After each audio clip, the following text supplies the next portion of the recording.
네, 우리가 함께 기도하고 나아갈 때 11월 26일 전도의 날 하나님께서 풍성한 우리 태신자들을 초대해 주실 줄 믿습니다. 아멘. 네. 오늘 말씀의 제목은 주님이 주시는 선물이라는 제목을 가지고 함께 말씀을 나누도록 하겠습니다. 여러분들 제가 말하는 것을 잘 들으시고 어떤 것인지 한번 맞춰보시기를 바랍니다. 듀크, 프라우제트, 케이캅스, 킹다이저, 킹가이즈. 힌트를 많이 드렸는데 어떻게 감이 오시지 않습니까? 이렇게 말하면 좀 알 수 있을 것 같은데요. 헬로카봇, 비트런, 페트로네스, 메가볼트. 제가 지금까지 말한 것은 로봇의 장난감 이름입니다. 네. 혹시나 자녀를 두었거나 혹시 손주들이 있거나 하면 한 번쯤은 다 이 로봇 장난감을 선물로 준 적이 있을 것입니다. 저에게도 사랑하는 두 아들이 있죠. 어렸을 때 선물을 사서 주었었습니다. 이 로봇들을 말입니다. 그런데 이 선물을 줄 때 좀 마음에 좀 미안한 마음이 드는 게 있어요. 어렸으니까 그렇게 장난감이 필요 없겠다라는 생각도 있었고, 또 주변에 많은 동역자들이나 성도님들이 선물이나 장난감들을 많이 물려주셨어요.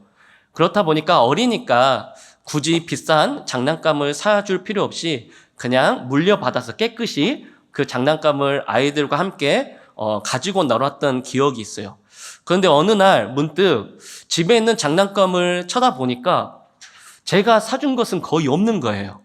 그래서 아빠라서 좀 미안한 마음이 있어서 이제 두 아들들을 손을 잡고 롯데마트를 가게 되었습니다. 그리고 사고 싶은 장난감이 있으면 하나씩 고르라고 했습니다.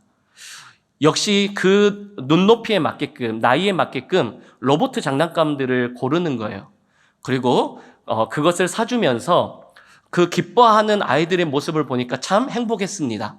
그러면서 한편의 마음으로 이제는 좀 여력이 되어지면 내가 조금 아껴서 아이들에게 장난감을 사줘야겠다라고 생각을 많이 했었습니다.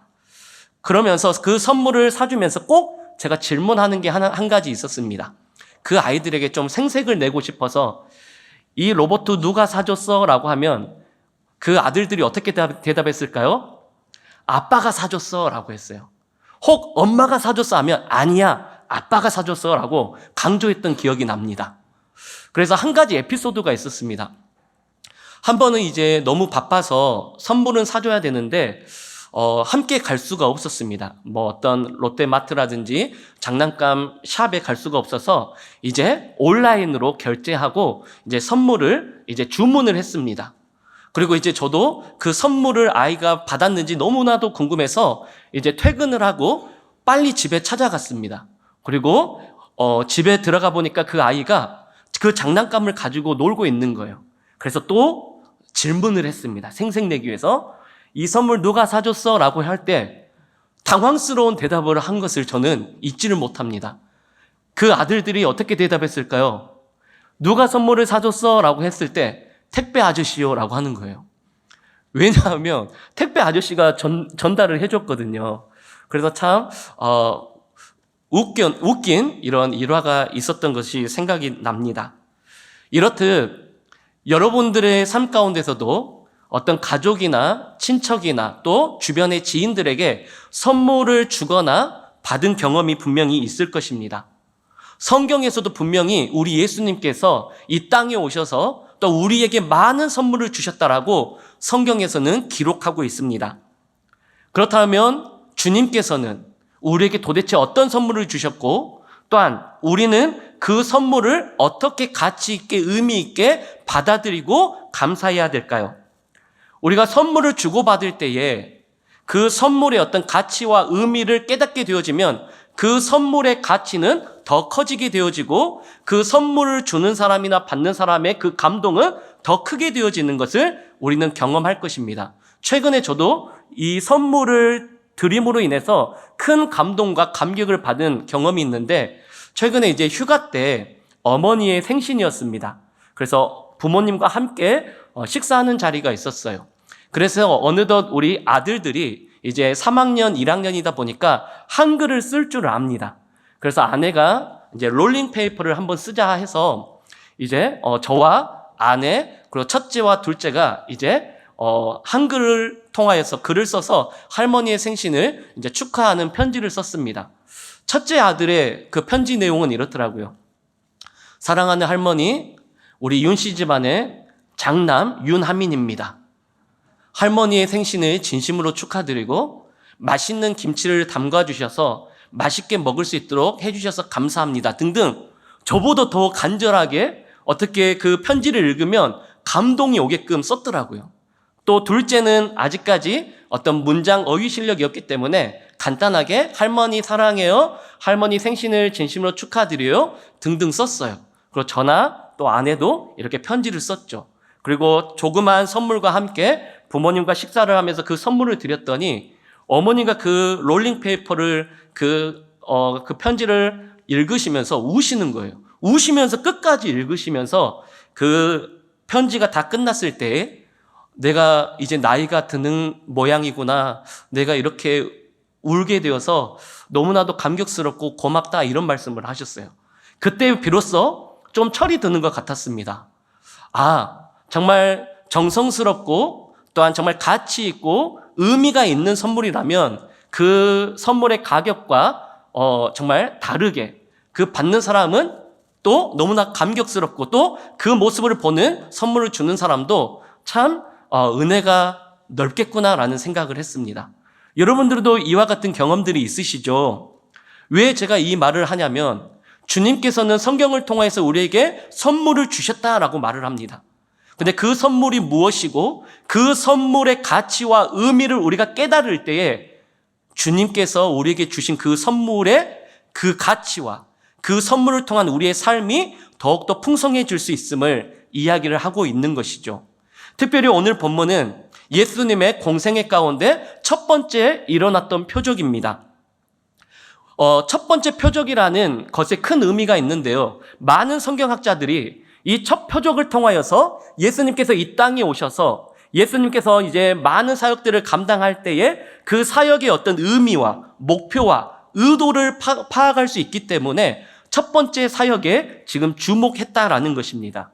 그리고 이 첫 번째 사역을 통하여서 어김없이 예수님께서도 나 자신이 누구이고 또한 내가 어떤 사역을 할 것이고 내가 너희들에게 어떤 선물을 주었는지 오늘 본문을 통하여서 정확하게 선명하게 우리에게 나타내고 있습니다. 여러분들 대통령께서 이제 어떤 당선이 되어서 어떤 첫 인사를 하지 않습니까? 그때 많은 기자들이 정말 주의 깊게 그 첫 연설을 듣습니다. 왜 그렇습니까? 첫 그 연설에 앞으로 국정 운영에 대한 그 모든 내용들이 요약되어져 있기 때문에 그 대통령의 첫 연설이 중요한 만큼 예수님께서도 공생의 사역을 시작하면서 첫 번째 표적이 되는 이 가나의 혼인잔치가 너무나도 우리 가운데 중요함을 이야기하는 것입니다.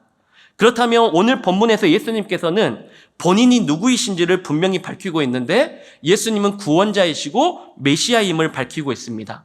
또한 어떤 사역을 하실지를 분명히 밝히고 있는데 잃어버린 영혼을 구원하실 것임에 대해서 분명히 사역의 목적을 나타내고 계십니다. 그리고 우리에게 어떤 선물을 주셨는가? 구원의 선물을 주셨음을 분명히 밝히고 있다라는 것입니다.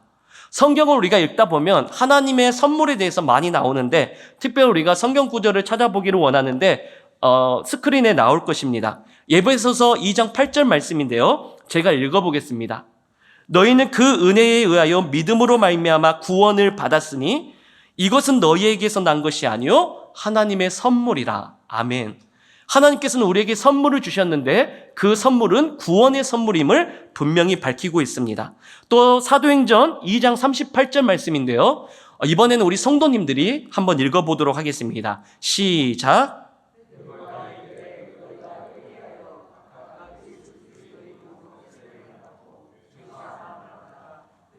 성령의 선물을 받으리니 예수 그리스도의 이름으로 세례를 받고 죄사함을 받으면 그리하면 성령을 선물로 받는다라고 말씀합니다. 이처럼 예수님께서 이 땅에 오신 목적은 우리에게 선물을 주기 위함이라고 말을 합니다. 그 첫 번째 선물이 구원임을 이야기를 하고 있습니다. 그런데 그 구원 이외에도 많은 선물들이 있는데 특별히 오늘 요한복음 2장에서 가나의 혼인의 잔치에서 우리에게 구원뿐만 아니라 세 가지의 선물을 더 주고 계십니다.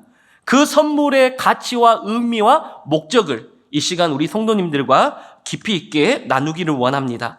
첫 번째 주님께서 주신 선물은 무엇이냐면 기쁨입니다. 기쁨. 예수님께서 왜 첫 번째 표적 가운데 그 많은 표적을 나타낼 수 있는데 왜 혼인잔치에 가셨을까요? 그것은 예수님께서 지금부터 하실 사역이 잃어버린 영혼들을 구원할 잔치임을 우리에게 보여주는 것입니다. 성경은 종종 잔치에 대해서 언급을 하고 있습니다. 우리도 예수 그리스도를 믿음으로 말미암아 천국에서 우리가 어린 양의 혼인잔치에 참여할 것임을 분명히 말씀하고 있지 않습니까? 예수님께서 이 땅에 오신 것은 잃어버린 영혼들을 살리게 하셔서 그것을 통한 잔치를 하시기 위해서 이 땅에 오셨다라고 말을 하고 있습니다. 왜 예수님께서 첫 번째 표적, 첫 번째의 그 가신 길이 왜 혼인잔치였냐면 예수님께서 이 땅에 오신 목적, 구원하기 위함, 잃어버린 영혼들을 살려서 그것을 통한 잔치를 베풀고자 하심을 분명히 우리에게 말씀하고 있는 것입니다. 그런데 그 놀라운 현장 가운데 지금 어떤 문제가 발생했습니까? 바로 그 포도주가 떨어졌습니다. 그래서 예수님의 첫 번째 표적은 무엇이었습니까? 포도주가 떨어지자 그 잔치집에 포도주를 만들어주는 것이 예수님의 첫 번째 표적이었음을 분명히 말씀하고 있습니다. 그러면 그 예수님께서 그 혼인잔치에서 포도주가 떨어졌을 때 포도주를 만들어 주신 것은 우리에게 어떤 것을 이야기하고 싶으신 것일까요? 어렵지 않습니다. 그냥 이 본문을 그냥 단순하게 우리가 묵상하면 충분히 알 수가 있는 것입니다. 혼인잔치는 기뻐야 되지 않습니까? 모두가 즐거워야 해야 됩니다. 그런데 그 혼인잔치에 포도주가 없음으로 말미암아 이제 걱정거리가 생기고 그 기쁨이나 그 환희가 이제 사라질 수도 있는 위기입니다. 그렇다면 예수님께서는 그 포도주가 떨어졌을 때 이제 그 포도주를 만들어 주시는데 이것을 통해서 우리에게 주시고자 하는 선물은 무엇이냐면 기쁨이라는 것입니다. 그냥 쉽게 생각하면 되는 것이죠. 예수님께서 이 혼인잔치가 이제 그 기쁨과 환희가 사라지는 것을 원치 않으셨다라는 것이죠. 예수님의 그 잔치가 깨지는 것을 원치 않으셨다라는 것입니다.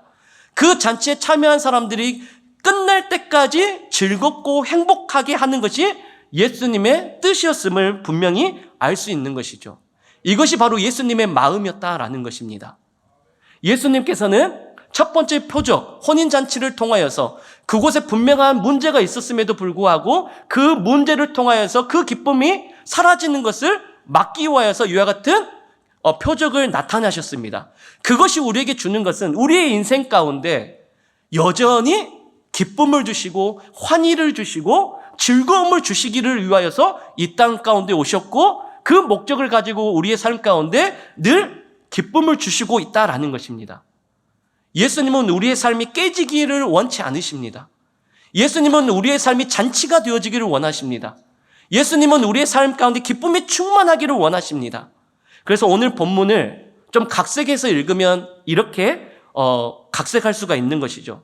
사랑하는 자녀들아, 나는 너희들의 인생을 즐겁게 살아가기를 원한다. 그렇기 때문에 내가 왔단다. 나는 너희에게 기쁨을 주려고 이 땅에 왔어. 그러므로 즐겁게 살기를 바란다. 과거에는 너희들이 죄의 종이었고 하나님과 원수였고 죽을 수밖에 없는 처지였지만 이제 너희들의 운명은 바뀌었단다. 왜냐하면 내가 너희들에게 영생을 주기 위해서 왔기 때문이다. 이제 너희들의 모든 죄가 십자가 위에서 다 사라질 것이다. 너희는 이제 나의 자녀가 될 것이고 나와 영원히 미래를 계획하며 영생을 누릴 거야. 그러니 이 짧은 삶, 하나님을 만난 너희들의 삶은 잔치가 되어야 해. 기쁘게 살아가렴, 즐겁게 살아가렴. 이렇게 각색해서 이 본문을 우리가 해석할 수 있을 것입니다. 사랑하는 성도 여러분, 우리가 잘 알고 있습니다.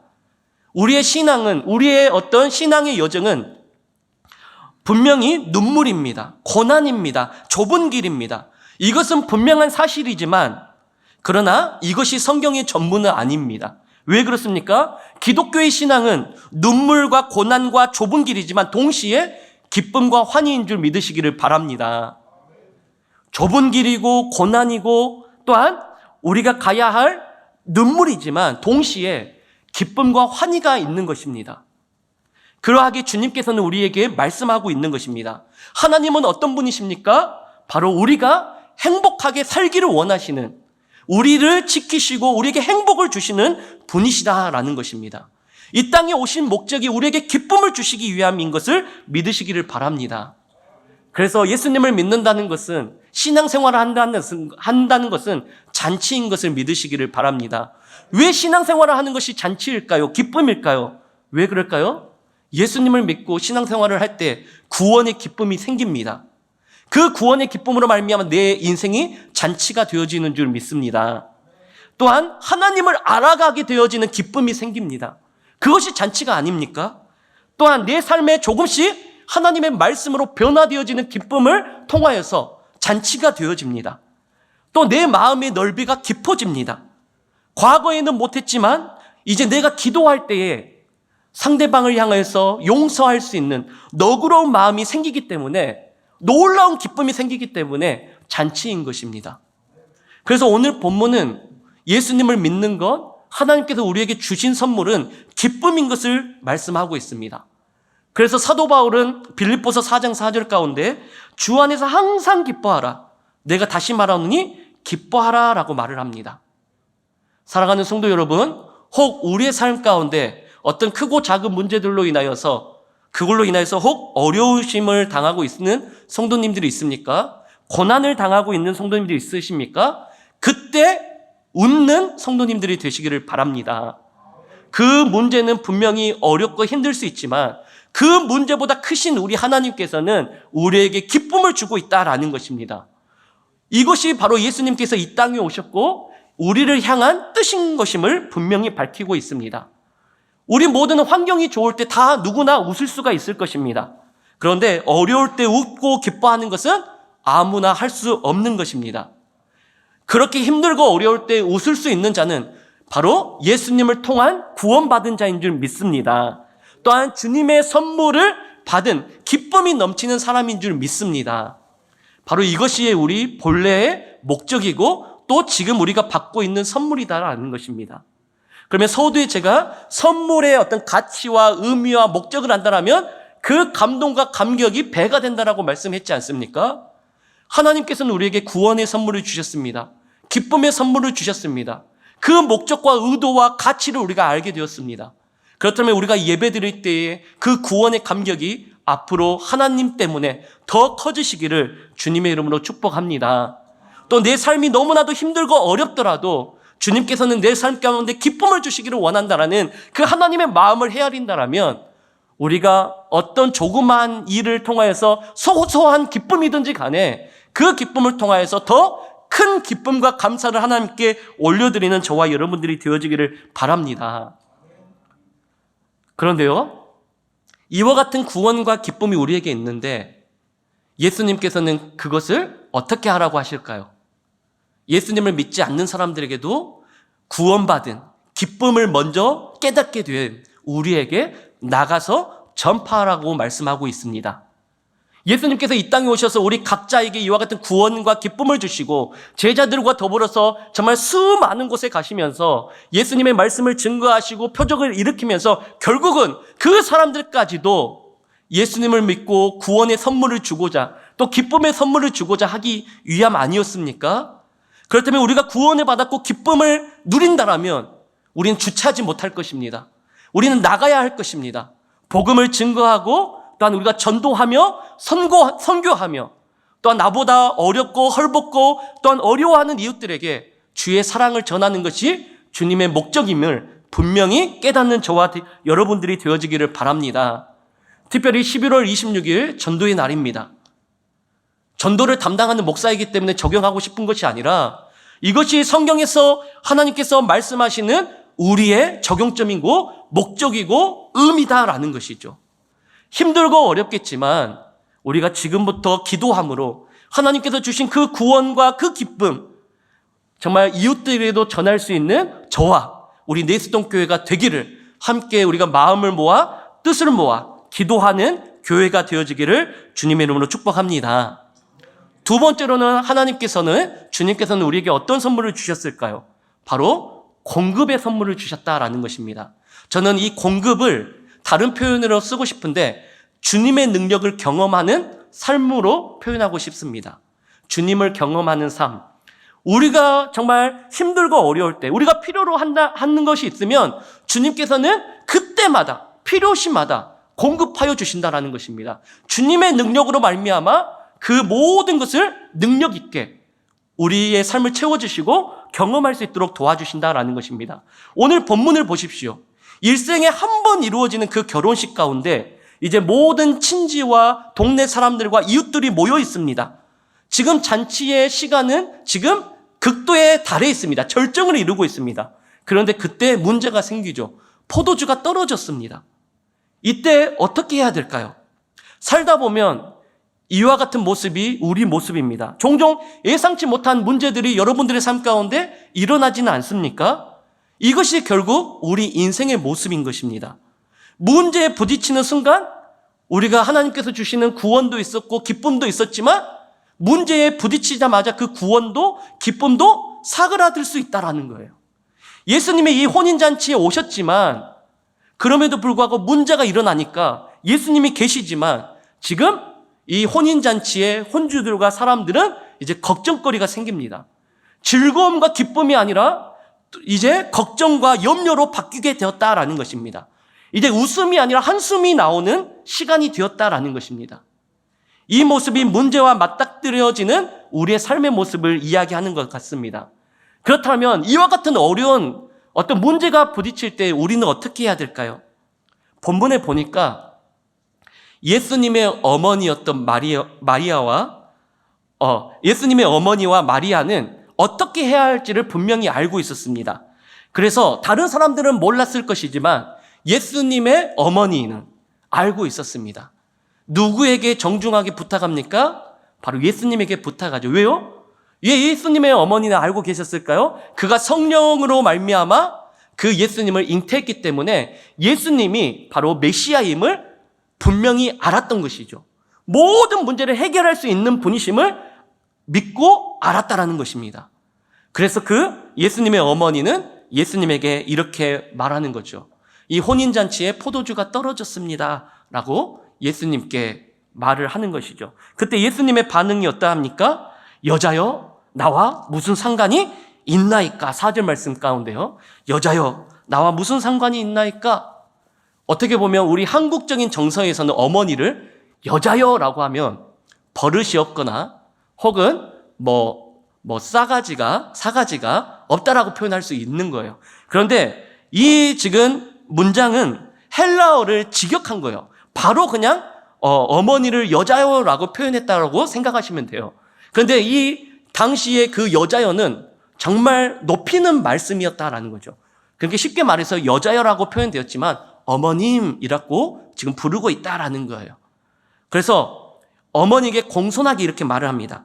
아직 어머니 내 때가 아닌 것을 알지 않습니까? 라고 공손하게 겸손하게 어머니에게 말하고 있다라는 거예요. 그런데 결론은 우리가 다 알고 있습니다. 예수님께서 이 문제를 해결해 주셨습니까? 해결해 주지 않았습니까? 해결해 주셨다라는 것입니다.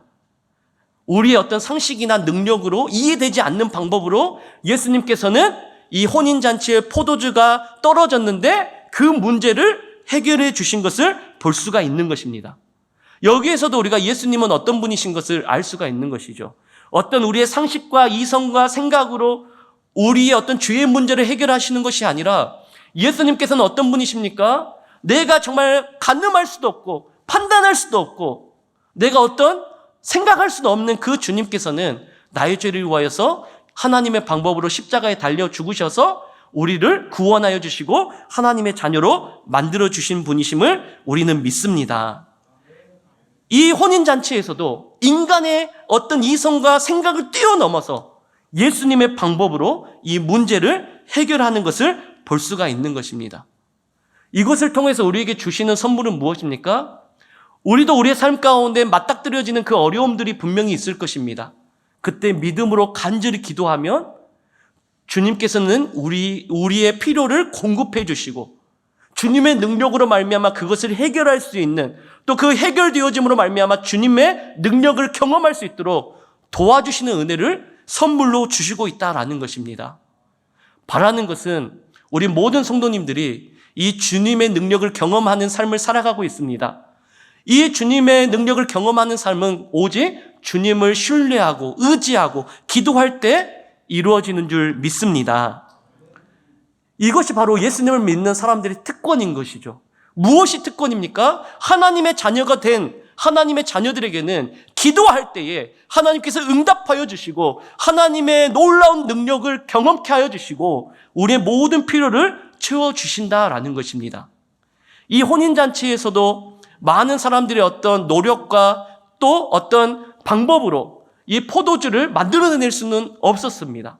그런데 그때 예수님께서 함께 하셨고 예수님을 의지하고 예수님께 맡기고 예수님께 부탁했더니 예수님께서는 그 모든 문제를 해결하여 주셨다라는 것입니다.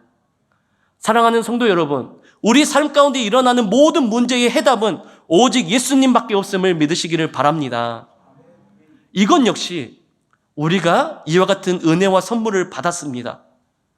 바라는 것은 이 세상에 살아가는 모든 사람들이 자기의 능력과 의지로 자기들의 삶의 문제를 다 해결할 수 있다라고 생각하여서 자신들의 방법으로 너무나도 부단히 뛰어다니고 있고 해결하려고 하고 있습니다.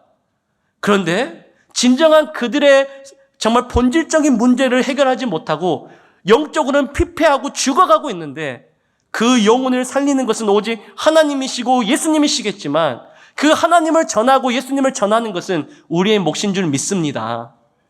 우리가 예수님으로부터 공급받고 주님의 능력을 경험하는 삶을 살아가는 것처럼 예수님을 믿지 않는 자들도 예수님을 믿게 되어질 때 이와 같은 하나님의 능력을 부여받을 줄 믿습니다. 그러하기에 우리는 정말 세상을 향하여 나아가서 전도하고 선교하고 또 하나님의 사랑을 증거해야 될 줄 믿습니다.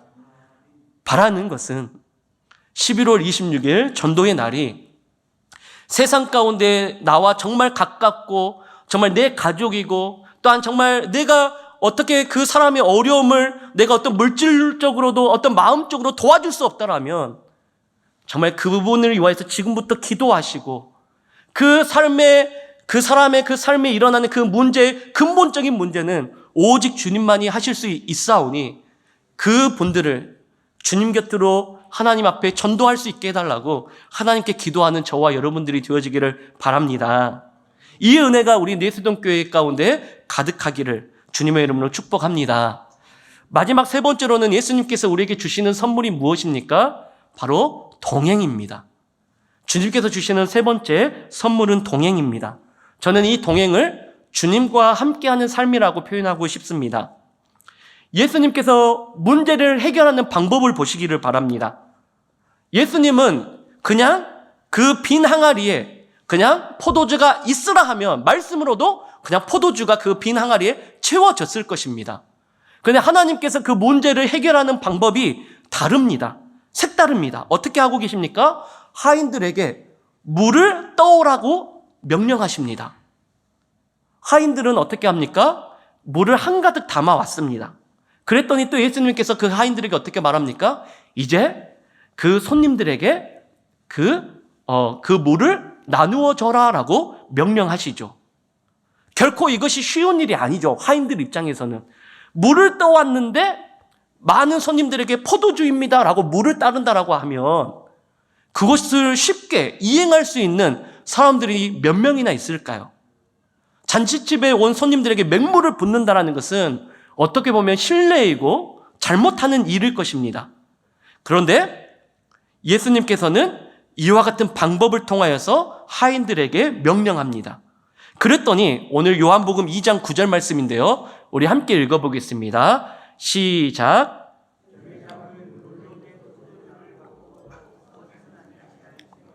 물떠온 하인들은 알았더라. 이 구절에서 우리가 눈여겨볼 문장이 있는데 먼저는 알지 못하되라는 문장입니다.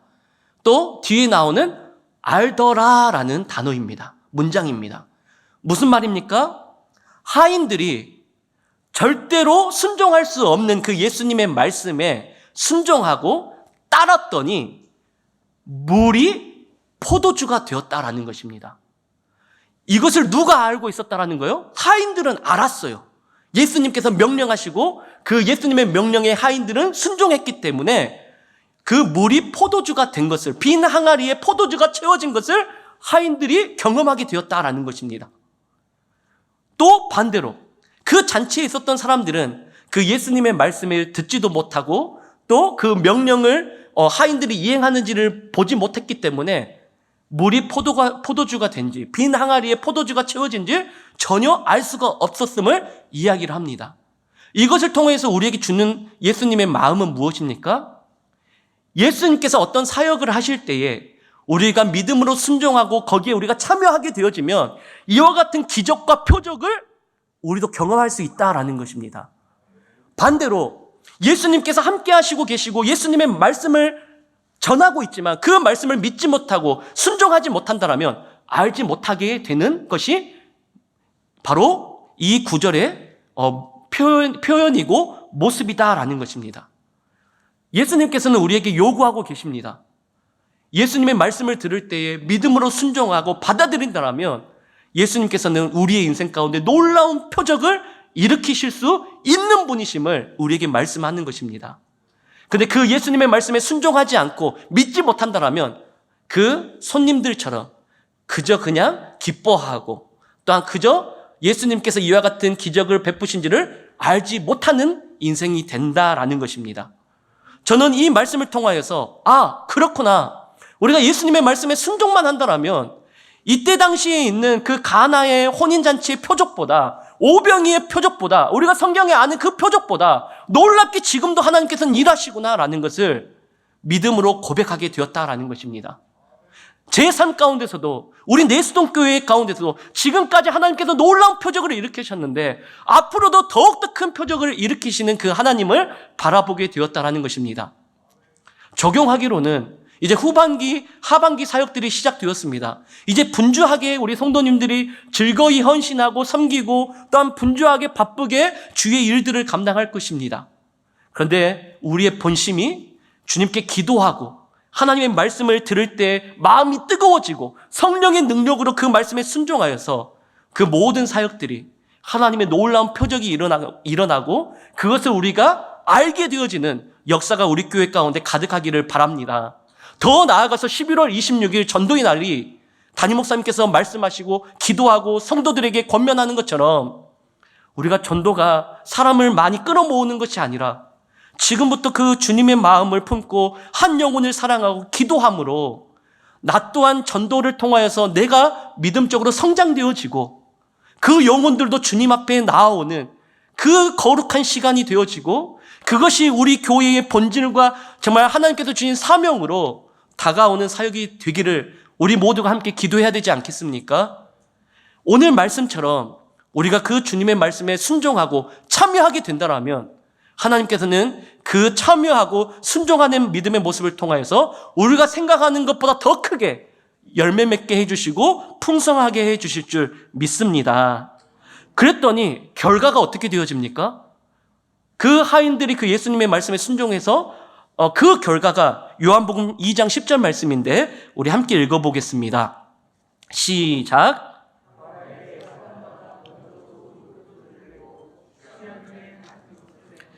그대는 지금까지 좋은 포도주를 두었도다 하니라. 아멘. 결과가 어떻습니까? 이 모든 사람들이 말하되 사람마다 먼저 좋은 포도주를 내고 취한 후에 낮은 것을 내거든 그대는 지금까지 좋은 포도주를 두었도다 하니라. 많은 사람들로부터 칭찬과 또한 정말 어떤 칭송을 받게 되었다라는 것입니다. 이처럼 우리가 주님께서 주신 선물, 구원의 선물뿐만 아니라 하나님께서는 우리에게 기쁨의 선물도 주시고 또한 공급의 선물도 주시고 우리가 주님의 말씀에 순종만 하면 동행해 주시고 함께 해 주신다라고 약속하고 계십니다. 그렇다면 우리에게 기쁨도 주시고 또 우리에게 공급하여 주시고 함께 해주시는 그 주님이 있더라면 우리는 우리가 살아가는 이 인생 가운데 더욱더 하나님께서 주신 그 선물들을 더 가치 있게, 의미 있게, 더 귀하게 사용하게 될 줄 믿습니다. 이제는 나의 것으로만 여기는 것이 아니라 우리 아이들이 그렇게 지내는 것을 보면서 저는 큰 울림이 되었습니다. 처음에 로봇 이야기를 했잖아요. 로봇을 선물을 해주니까 이 아이들이 이제 자기가 혼자 가지고 많이 놀다가 집에 어떤 손님들이 오면 자기 것이니까 그것을 나누어 주더라고요. 그래, 너 이거 가지고 놀아. 너 가지고 놀아. 그리고 갈 때 나에게 돌려줘.